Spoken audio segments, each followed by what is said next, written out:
welcome back to the grammar session with DK Grammar Classes.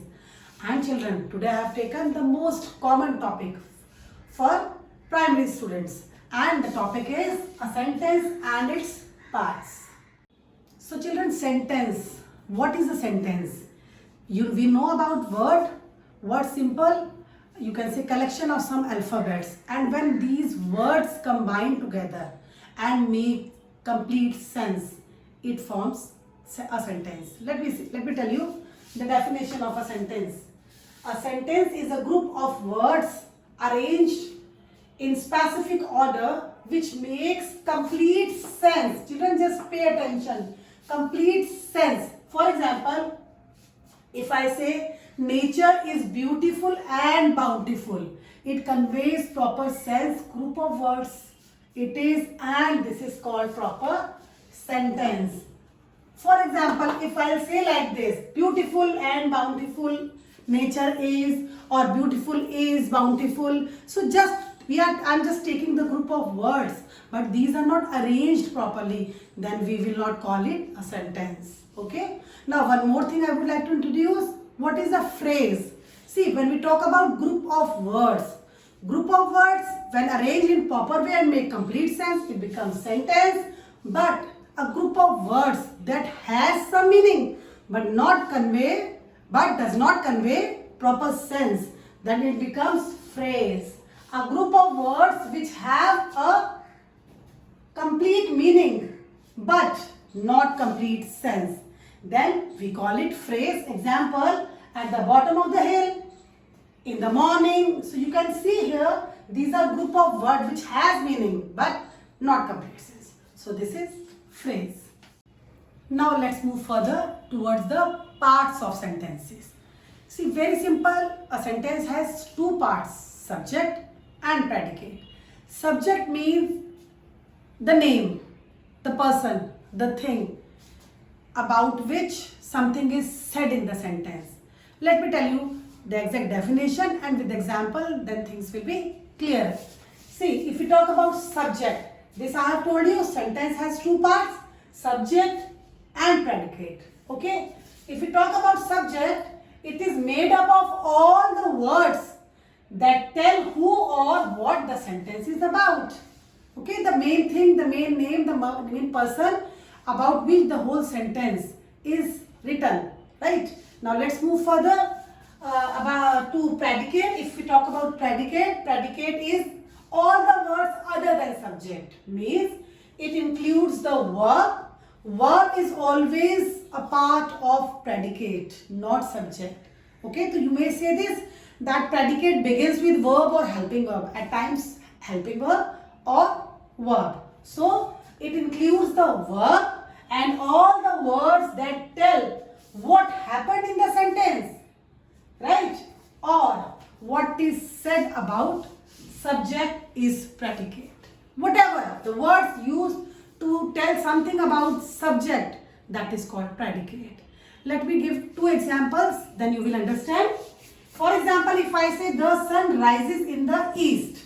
See, the name of the thing or object or the person about which something is said. So what is that thing? The thing is sun. The sentence is about sun. Something is told about sun. So children, our subject is the sun. And other than subject, the remaining will be predicate. Right? If we take another example, Bobby wrote a letter to his uncle.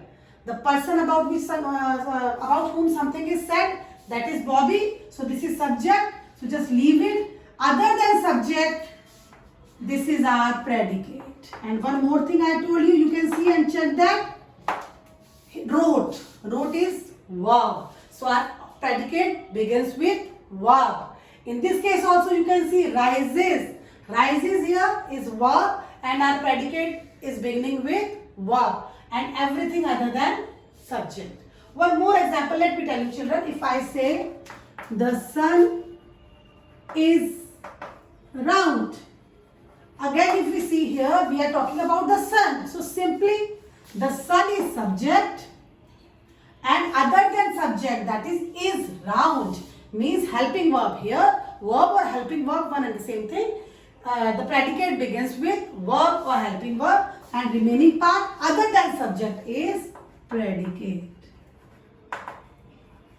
So subject is usually it comes in the beginning of sentence, but not always. So you should read the sentence carefully and just think the sentence is about what?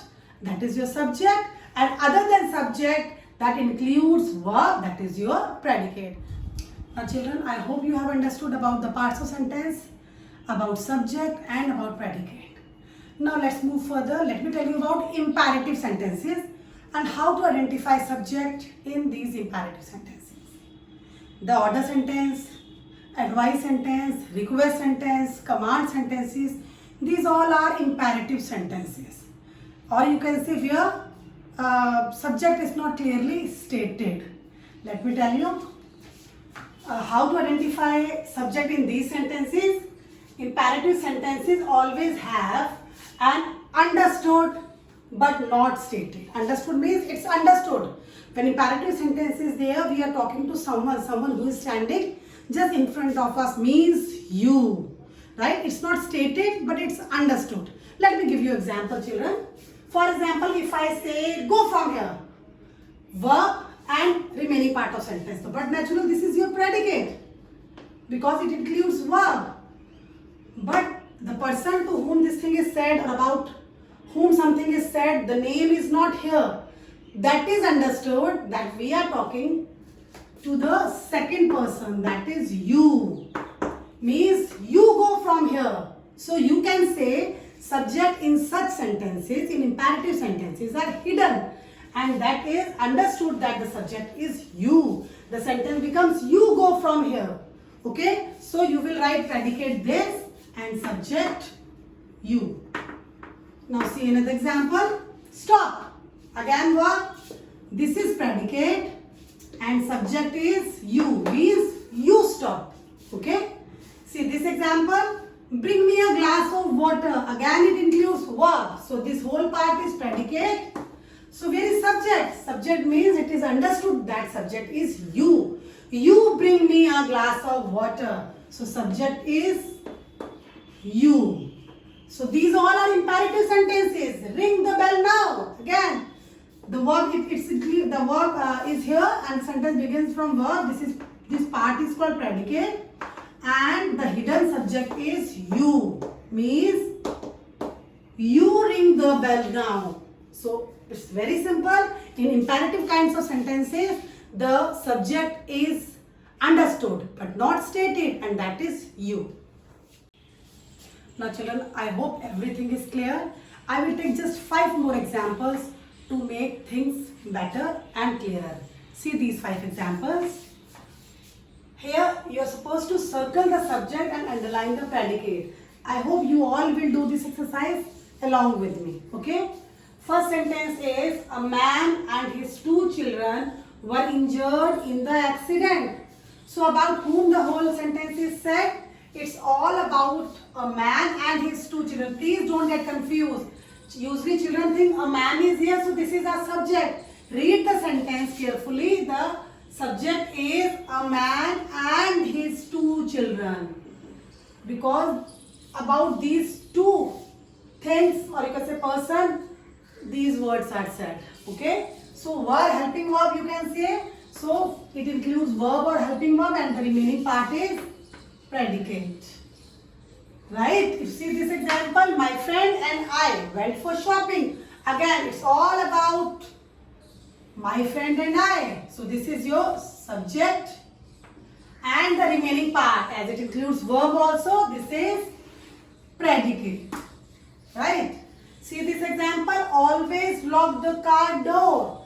Immediately we come to know that this is an imperative sentence. It may be order, it may be request, but this is an imperative sentence and the subject is not clearly stated and it is hidden but understood. That subject will be you. So always lock the door. This is your predicate. And if we talk about subject, we will write you as subject. Let's see 4th example.